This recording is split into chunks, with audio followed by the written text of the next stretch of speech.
Hello and welcome. I'm Leigh-Ann Gerrans and you're watching W News Extra, broadcasting live from the Al Arabiya headquarters. These are our top stories. Russia and Ukraine have agreed to exchange prisoners after peace talks in Istanbul, as Turkey says it will take steps to arrange a meeting between Putin and Zelensky. A 45-year-old man is charged with murder after an attack at a rally supporting Israeli hostages in Colorado. President Trump has called for his deportation. And the Reform UK party starts rolling out a DOGE-style team targeting local authorities.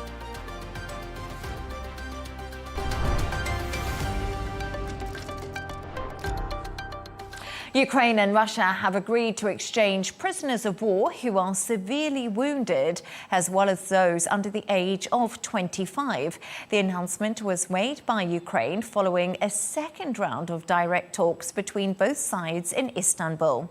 Ukraine's also asked for steps to be made to arrange a meeting between Putin and Zelensky.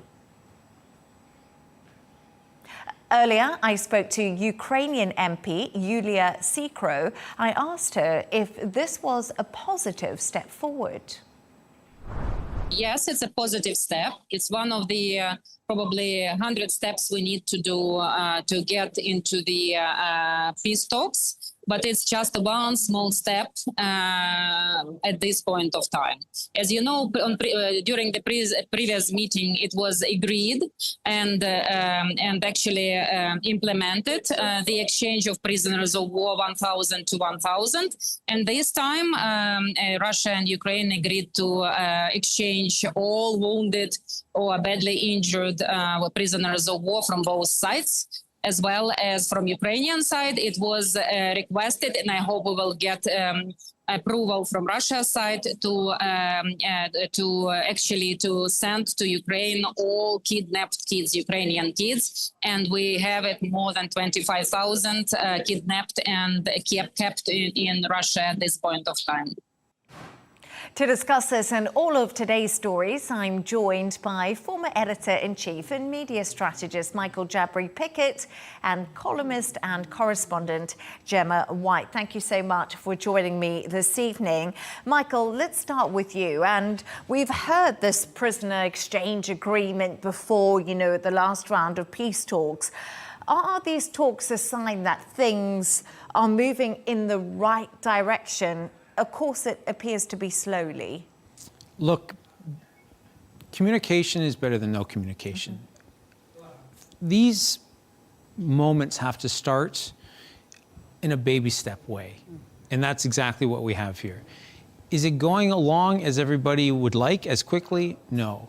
But communication means that hopefully what happens, it becomes kind of a muscle memory, that every once in a while, I have to speak to my counterpart. I have to speak to the others. There has to be a constant coming together, making sure that you are having the conversations that matter. So it might not be the best speed at which we're going, but at least something seems to be happening at this point.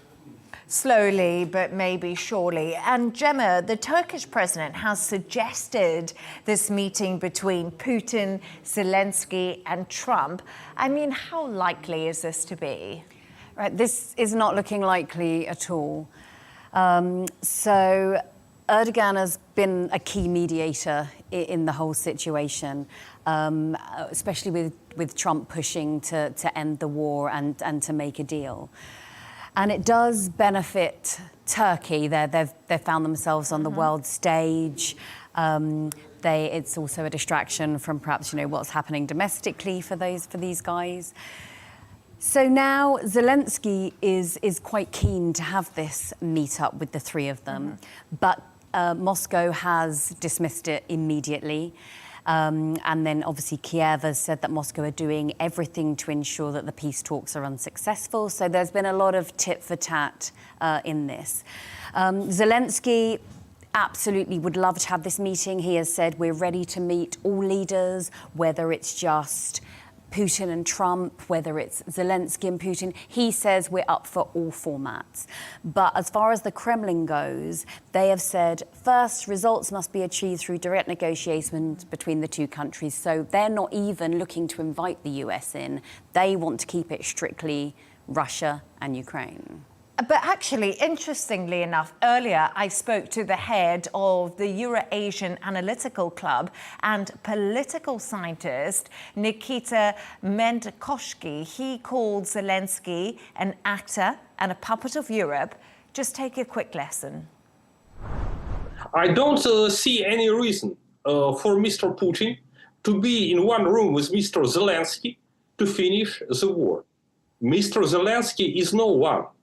He's not a president more. His time has finished. He's not Ukrainian himself. He's a Jew with an Israel passport. He's a puppet of Western governments, pretends, like an actor, to be a president of Ukraine. Russia, of course, wants to finish this war, but we need someone who can finish it. We need a president, an official representative of Ukrainian people and Ukrainian power, not a Western agent who is ready to sign anything and fly away to his favorite Israel. I don't think it's a good option to have a dialogue with Zelensky. So, Michael, there we are. We just heard the Russian side in many respects and doesn't think that the right thing is this dialogue with Zelensky. But when I was just having a look a little bit today at the short ceasefire, you know, obviously Russia said it could have a ceasefire for 2 to 3 days in certain areas. And we saw that unprecedented drone attack by Ukraine on Russian air bases. Do you think Russia now think, well, actually, we might not have all the cards like we previously thought we did? I do wonder about the PR side of things. You know, the base that was farthest away from the border with Ukraine is 4,000 kilometers away. And I wonder if maybe there is concern amongst the Russian population that perhaps they are more vulnerable than they thought. And if that happens, will there be some sort of pressure that's then exerted on Vladimir Putin, and maybe he's then forced to come to the negotiating table a little sooner than he would want?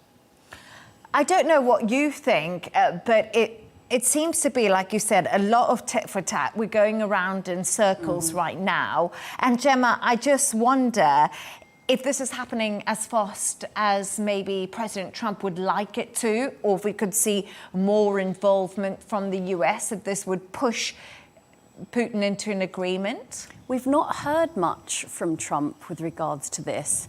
He obviously has a lot going on with regards to Israel, with regards to on the domestic front as well. But his silence, he didn't even acknowledge that Turkey had been talking about this potential meeting between. So clearly he wasn't keyed into it. It was just something that they'd kind of mentioned. But there doesn't seem to be any kind of, you know, him sort of stepping in and even offering his opinions on it at all. So it doesn't almost seem to be on his radar. Yeah, I wonder if, you know, you do expect the Truth Social pronouncement to come, and that hasn't happened as of yet. He could have called it fake news. He could have, absolutely. But you know, Donald Trump consistently wants the headline, and I think he does. He has talked about wanting to open up business deals with Russia again. He would love Russia to be welcomed back into the international community, and he would love to be able to go on social media and talk about this. He has also said, or at least his people, you know, that he wants to have that summit. If it's not with the three of them, certainly it would be with President Putin and President Trump. That's what Donald Trump is looking for. I'm surprised, I agree with you, I'm surprised that he has been as quiet as he has. Maybe he feels as though it would be better if he stayed out of it, because at least the sides are talking. I think one thing he has repeatedly said is he wants this war to end. Yeah. He wants the bloodshed to end, and that has been the line all the way through from, the start of this term in office until now. But obviously that has not happened. So I wonder if there's now growing frustration with Ukraine, with Russia, because even though we're talking about these talks happening, there's still fighting going on. There's still men losing their lives. There's still, children who aren't coming home to their families. And it just seems to be that we're seeing Europe have a lot of talks. Yeah. We're seeing, but nothing concrete's really been delivered. So I can't imagine that Donald Trump is standing back and that he's taking a different tact. But it does seem to me that maybe, he'll go on and he'll give Zelensky a hard time, or he'll go on social media and he'll give Putin a hard time. And that hasn't worked. So is he maybe now thinking, perhaps if I do nothing and just let them talk, that might work? I don't think that's his approach. For whatever reason, I don't know why he hasn't gone on social media and talked about this, but it seems odd that the most powerful man in the world is not jumping into the fray like he always does. Do you think Trump and Putin have been communicating behind the scenes, or that's been radio silence? I think if that were to happen, that Donald Trump would be the first one to tell everybody that he's speaking to him. But it is interesting because they do hold phone calls. Yes. They have held phone calls. But you're right, Trump was very vocal whenever that happened. And those he couldn't phone wait calls to tell are everyone. normally hours long. They're pretty long, comprehensive phone calls. So, we always don't know. Maybe Witkoff has been to Moscow a few times. I think sometimes in the diplomatic world, we never really see what might be going on behind the scenes. Well, and that's what you would like to see, is that there are things going on behind the scenes, and then one day there is an announcement that actually has made headway. The way the world works now, it doesn't matter who it is. I mean, President Putin seems to be the only one who's not on social media, but President Zelensky is and Donald Trump is. And Zelensky uses his social media a lot. Yeah, he does. Absolutely, he does. And Vladimir Putin is the one who's not. And so if there are inroads being made by anyone, or if there's a bone to pick with anyone, they're going to go on social media. No, very interesting conversation. And I don't think it's the last time we'll be having it somehow. But we're going to move on to another story. And a 45-year-old man has been charged with murder after targeting people at a rally supporting Israeli hostages. 8 were injured during the attack when Mohammed Salami from El Paso County, Colorado, reportedly shouted "Free Palestine" whilst throwing petrol bombs and a makeshift flamethrower. The FBI have called it a targeted terror attack. Meanwhile, President Trump has called for his deportation after officials revealed his visa had actually expired. Earlier, correspondent Nick Harper told me what authorities have released about the suspect. Very few details about this 45-year-old suspect, although police say that he was not known to them for any previous actions. This seems to be his first encounter with the authorities. His name is Mohammed Sabri Solomon, a 45-year-old Egyptian national who was living in the Colorado area. A mugshot of him has been released because he was detained by police after the incident took place. In that mugshot, he seems to have a bandage over his right ear, and we're being told that he was injured as a result of that incident, sustaining burns to his hands during the attack. Now, the FBI say that this suspect allegedly put together a makeshift flamethrower. They haven't precisely detailed how this took place, but there has been some reporting that it was a garden sprayer that had been filled with gasoline. There we are. So, Gemma, we had some words there from our correspondent Nick Harper. What has President Donald Trump's reaction been to this exact attack? So he came out just a few hours ago on social media. He's called it an horrific attack, which obviously it is. But his initial reaction was to attack Biden's immigration policy and open borders. He said yesterday's horrific attack in Boulder, Colorado will not be tolerated in the United States. He came in through Biden's ridiculous open border policy, which has hurt our country so bad. And then he said he will go out under Trump policy. So obviously referring to how he's going to tackle immigration and people who overstay their visas. Acts of terrorism will be prosecuted to the fullest. Another example of why we must keep our borders secure. And then only at the very end did he express condolences to the people who've been hurt by saying, "My heart goes out to the victims of this terrible tragedy." Now, also, Stephen Miller, the White House Deputy Chief of Staff, so he has been on social media as well. And again, his main thing was to attack Biden, to attack immigration policy. So that's very much been the response, with only perhaps a little bit of recognition that there are some victims here. And that's an interesting point. So obviously Donald Trump has come out, he's obviously spoken about this attack that did happen. But Michael, as the war in Gaza continues, incidents like this have been happening in the US. I mean, I don't know what your thoughts are on that. So I think incidents like this will continue to happen, maybe not just in the US, but globally. When you are picking up your phone and you're seeing atrocities minute by minute, you see every attack as it happens. You see the Israeli government not facing any repercussions. You see journalists being killed. You see aid workers being killed, and then the IDF lying about it. And then there's announcements from the Israeli government that the Ministry of Defense will investigate that incident. And again, there are so many accusations, but there are no repercussions for the Israeli government or for the IDF. People become helpless. And once they become helpless, they start to become radicalized because they feel they have to take things into their own hands. Now, what happened in Colorado is indefensible. It is reprehensible, and it is morally wrong. But you can understand why people get to this point where they feel so desperate to do something that, unfortunately, a terrible event like this happens. Absolutely, and I think that that's a sad reality of it, day in, day out, the atrocities on our screen. Not that they condone it, but we don't know how they're affecting people mentally or what state they're in or connections to places. But I was also just wondering, we've also heard from the FBI, and the FBI apparently say that the attacker had been planning this for a while. It was sort of a year in the making. Yeah, they have an affidavit. They've said he's been planning it for a year, and he'd been waiting until after his daughter graduated in order to carry out what he was going to carry out. The FBI says that after his arrest, Solomon told the police that Zionists were his targets and that he would do it all over again. So there's no remorse, obviously.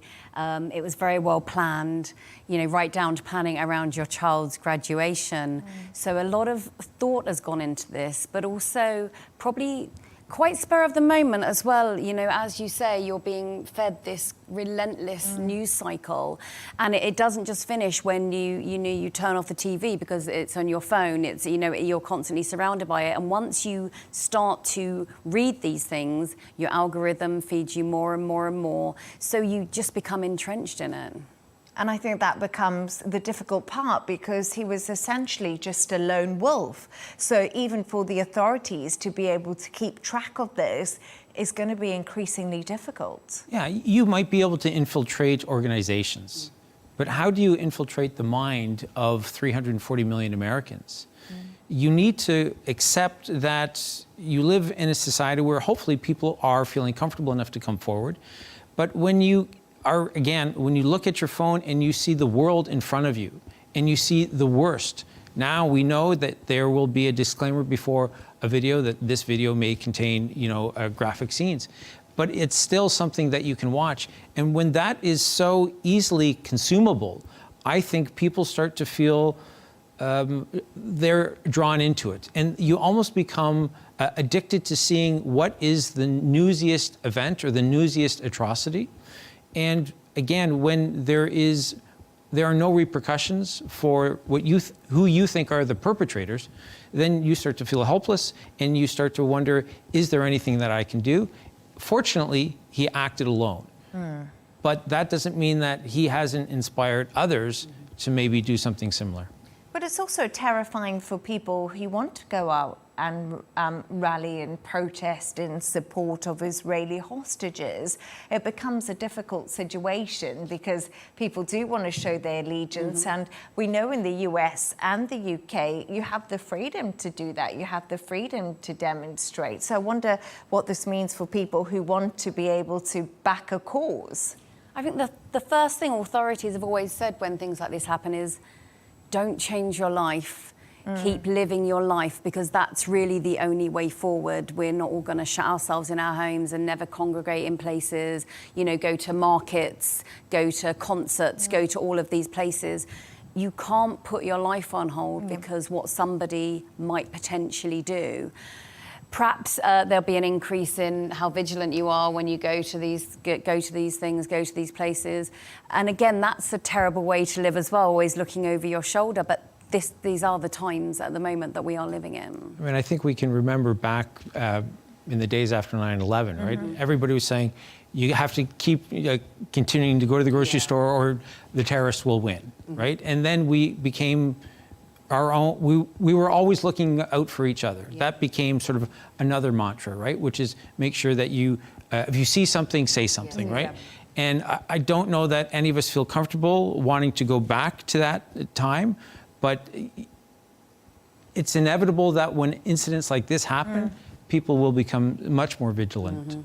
No, I do definitely agree with that. And thank you for your thoughts on that story. And now we're just going to move on to another one.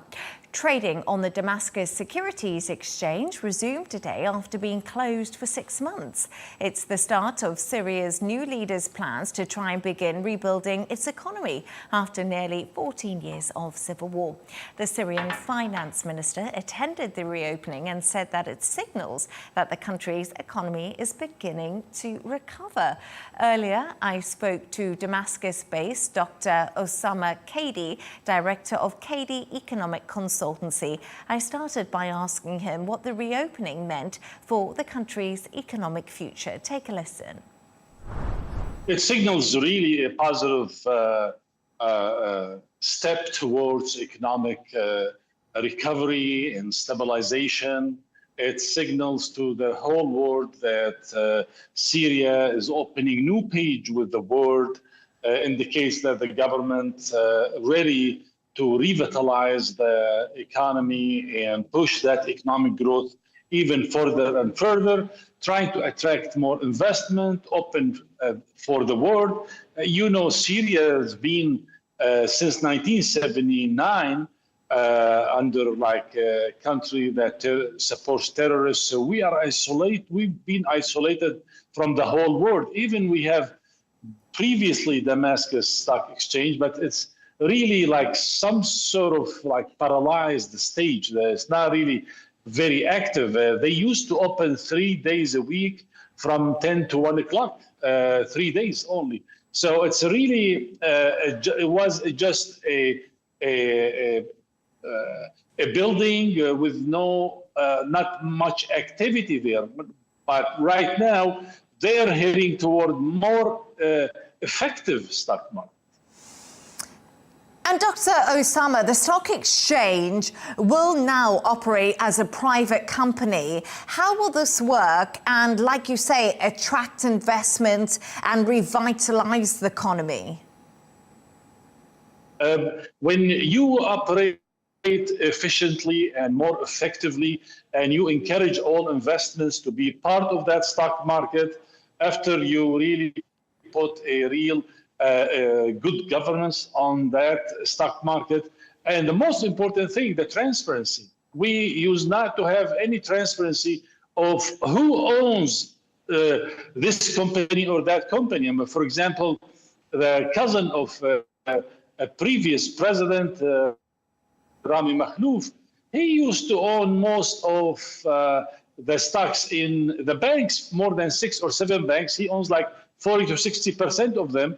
But that piece of information were not released to all stockholders. And when we used to accuse that government that there's a corruption, there's that guy who really monopolize the whole economy.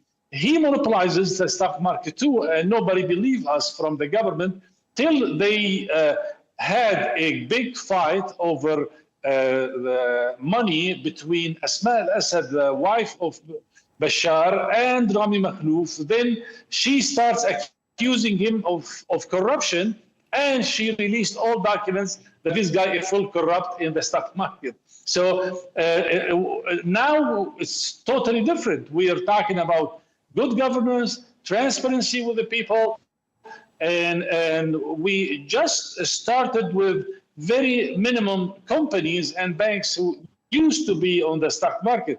I'm expecting this to be not double, even like will be 2 years from now, more than 5 times the amount of companies that we have today.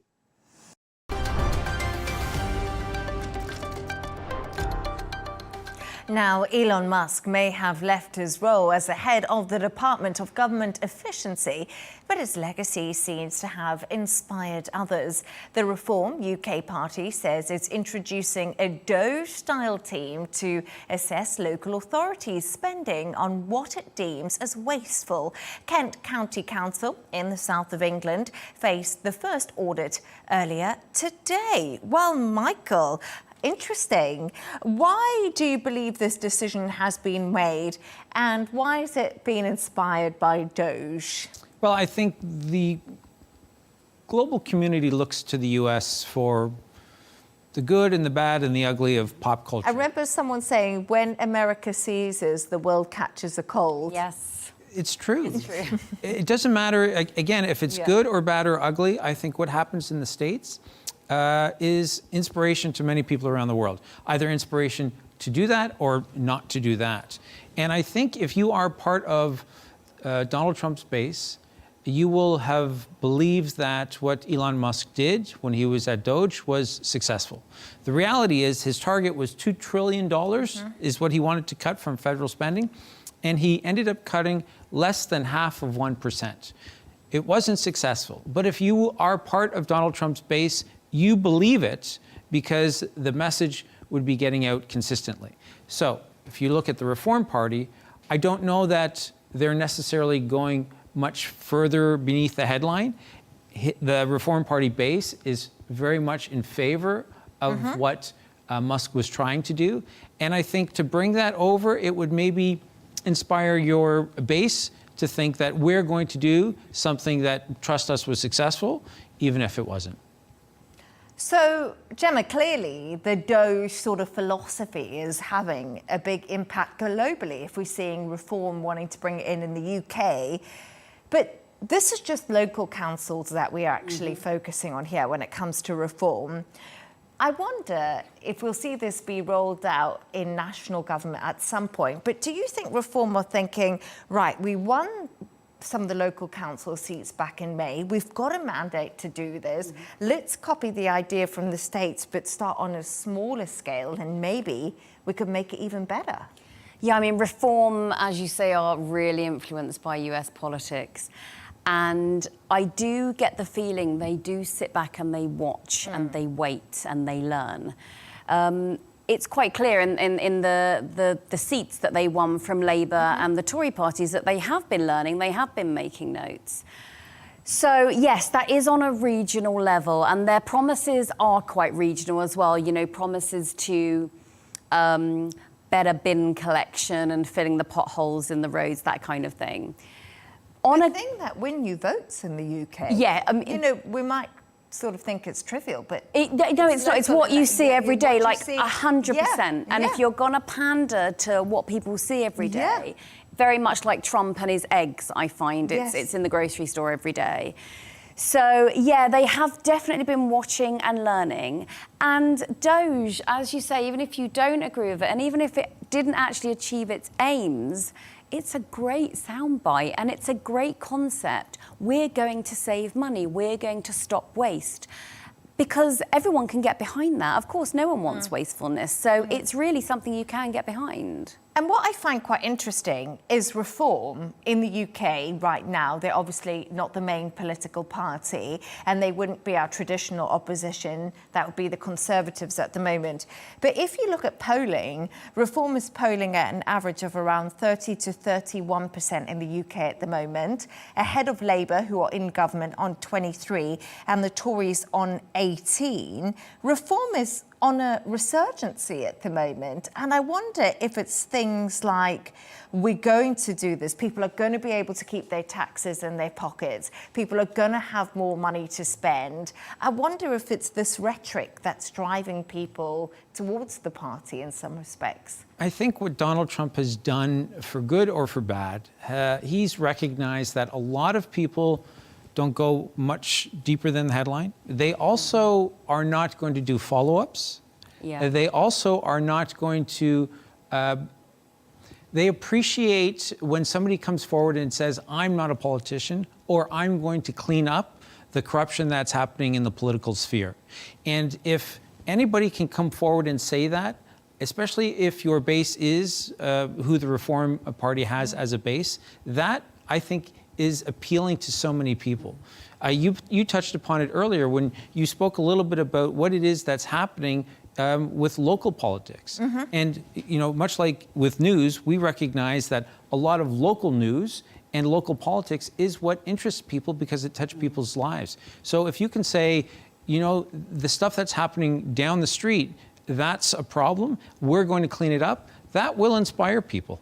I think them recognising it to begin with, because the national government, you don't feel heard by them at all, do you? Because obviously they're running the country. But when someone at a local level says, oh yeah, we see you, we hear you, we know that the prices or the potholes or all these things, you feel seen and you want to give them your support. Absolutely. I think to be validated is what so many people are wanting. And Craving, especially if your government is going to do that, you know, and we need your vote in the next election, we hear you. We know what you're concerned about. I think that helps win votes. Yeah. But what I find quite interesting is that the Reform Party says, in a statement released late on Sunday, party chairman said it would be led by one of the UK's leading tech entrepreneurs.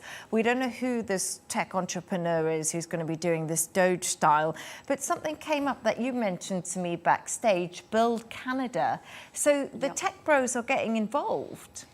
So on a global scale, there aren't many governments lining up to do the DOGE challenge, whatever we want to call it. But in Canada, there's a collective, they're called Build Canada, and it's about 27 Canadian tech entrepreneurs. You've got people who used to work at Spotify, you've got people in fintech, some quite impressive names. And they've put together Build Canada, which is a bit of a collective. And they claim that they're supported by policy experts with experience in government. So they say we have, you know, people who have government experience as well. It's not just us tech guys. And they say our focus is a Canada where people build again. And I thought that sounded very familiar. Build again, to me, sounds like great again. So there's that familiar rhetoric. There's also the familiar sort of disruptor aspect. Now, they are promising, or sorry, not promising, but on their website, some of their goals include firing 100,000 federal employees, obviously in Canada, increasing immigration restrictions and building new oil pipelines. Again, it's straight from the Trump and Musk playbook. It's almost word for word. So you're getting this real Silicon Valley language. You're getting the sort of, I guess, the sexiness of tech as well in politics. And as a whole package, it's very appealing. And you know something? I actually think that it is appealing to voters because I think a lot of the time we are sick and tired, really, of paying in the UK a huge amount of council tax, and the bins are now being collected every 2 weeks instead of every 1 week.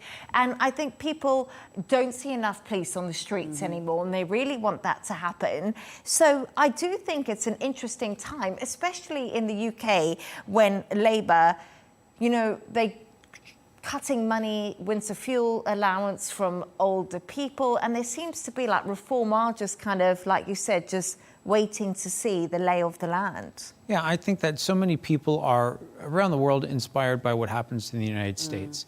And if they can see something that they think is attractive and it can somehow be localized, I think that resonates with a lot of people. No, I completely agree. And I think if someone emptied my bins when I lived back in the UK every week, I'd be very happy with that. Do you know what I think as well? Ultimately, people don't want much. As you say, Yeah. bins and potholes and eggs are very simple things. They're not asking for the earth. They're just asking for these very small things. And so the promises to fix these small things is really powerful. You know, that's true. I think if you look at studies that show people who are wanting to move from their job, look, we all want to get paid more, and whatever we're getting paid after a month, we want to get paid more than that. But it's being validated, it's being heard, it's being able to participate as part of a team, it's being able to voice an opinion. And it is the little things, which though aren't little because they're not happening enough, but that's what people want. No, and I would definitely agree with that, 100%.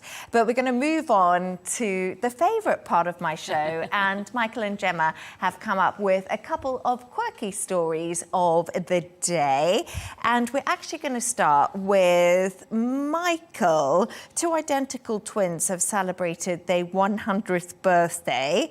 That's pretty phenomenal. What do we know about these twins? What we know is the secret. What we Are know they boring? is that I don't know if they're boring.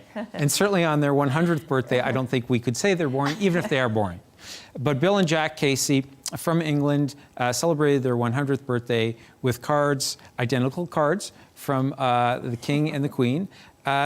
Jack is the younger of the two. Bill, born 10 minutes before Jack.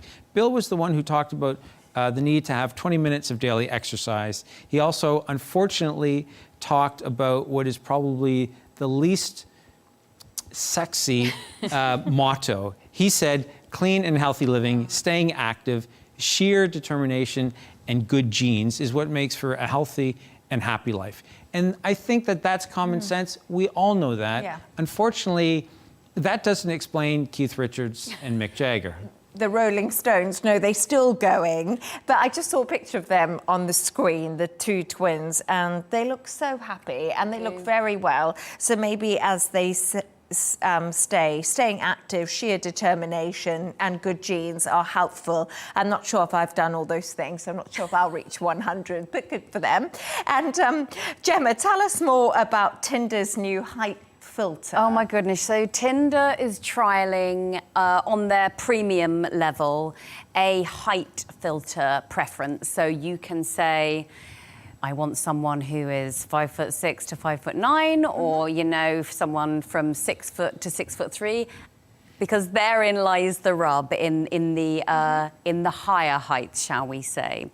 So it's caused a lot of controversy online. A lot of shorter men are referred to as short kings on the internet. Right, okay. So they've basically said it's the death of short kings being able to date, because the sort of perceived idea is that women only want to date tall men. Now, I don't think that's true, but everyone has their preferences. So I don't see the problem with this, but it has sparked a lot of conversations about preference and just how far you should go with preference on a dating app. I always thought, for me, the most important filter on a dating app was how far they lived from you. Because I thought no one wants to travel to date. Now it's height. But what do you think? Do you think height should have such a big spotlight? Because, you know, Gemma, it actually really does when it comes to dating and it comes to women. Is it fair for you blokes? Well, I've been married for 34 years, so I don't have to worry about Tinder. But my kids are 28. I have twins, not identical twins, and they've told me about some of the experiences that they've had on Tinder. They're back in Canada, and there are so many different filters that can be applied. And I wonder if soon we'll have, you know, what your income is before and after taxes. I wonder if there will be other more personal questions that will be needed to be filled out for you to complete your questionnaire so that you can actually be seen by others. But what I find quite interesting is, I'm sure he won't mind me saying this, but my boyfriend, he's probably not my ideal height, But he's a good height. Yeah. But maybe I was probably expecting a really, I don't know if I would have filtered as height, put it that way. Yeah. But that's irrelevant. We know each other, we met each other, we're so happy, height hasn't even come into it. So I just wonder if people are not giving people a chance. You know, it's quite sad, really, to think we've gone down this route, because what happens if men started asking us about our weight? I think you're filtering down your options. And you actually, I think when you're on Tinder, and again, I don't really have the experience, but you feel that you're heading in the right direction, whereas actually you're just narrowing the field more and more and more. Yeah. And not sort of looking beyond. Because if you were to meet someone organically, say in a bar, a restaurant, out with friends, there's a whole room to scan. Whereas with Tinder, it's like a very narrow corridor that you're starting to scan. So people are allowed their preferences. Of course they are. You shouldn't date someone that you don't find attractive and don't want to hang out with. Yeah. But there is still something to be said for just perhaps being a bit broader, you know, not narrowing down so much in certain respects. I also wonder, again, hearing from my children. I was on Tinder once.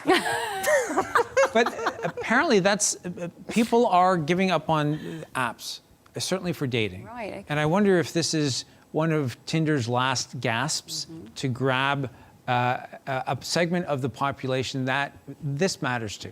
And I do think that, because I think that dating apps, when they start, gosh, I can't remember when I first went on Tinder. Must have been 20 years ago, or whenever it started. No, maybe 15, I don't know. But I remember it was like the big rage, but no one really took it seriously. Yeah. Everyone was like, oh, it's just a way to get a free meal. Sorry, I was 24, do you know what I mean? But that, and then it became like, oh, 1 in 3 marriages, and people were going on loads of dates and taking it really seriously. But I do think people are moving away from it now, just from my understanding of things. It's meeting people organically, and Tinder are having things like running clubs and meetups. So things are changing. So you say that meeting people organically. I disagree with that premise. I don't know that people are meeting people. And again, I'm getting this from my secondhand, from my children. They talk about how there just isn't the dating that there was when they were much younger. And there doesn't seem to be the desire for people to go out and meet others. They'll go out as a group, but they're not interested in engaging with people they don't know. And I've definitely noticed that from the years I've been going out. I mean, when we were younger and we all used to go out, there was no dating apps or anything, so everyone mingled. Now in clubs or bars, not that I go to clubs anymore, but I feel like things are really separated. So maybe, you know, what's the alternative? I mean, approaching a pack, though, if there's Yeah. a group of girls or a group of guys, Yeah. you've got to have a lot of confidence to infiltrate the pack if you want to chat someone up that's taken your eye. Maybe a 6'3" guy. I'm looking for a guy in finance. Do you remember that song? You know, what was it? Trust Fund. And he had to be 6'3", yes. Blue eyes. Well, it's really interesting conversation. And like you say, just meeting people now seems to be a bit of a minefield. But there we are. Tinder has now got a height filter. Whatever next? Well, thank you so much for joining me. And that's thanks to today's guest, former editor-in-chief and media strategist Michael Jabri-Pickett, and columnist and correspondent Gemma White. And that's all from us on W News Extra. Don't forget to subscribe to our YouTube channel and also follow us on X. GNT with Tom Burgess-Watson is coming up next. Goodbye and good night.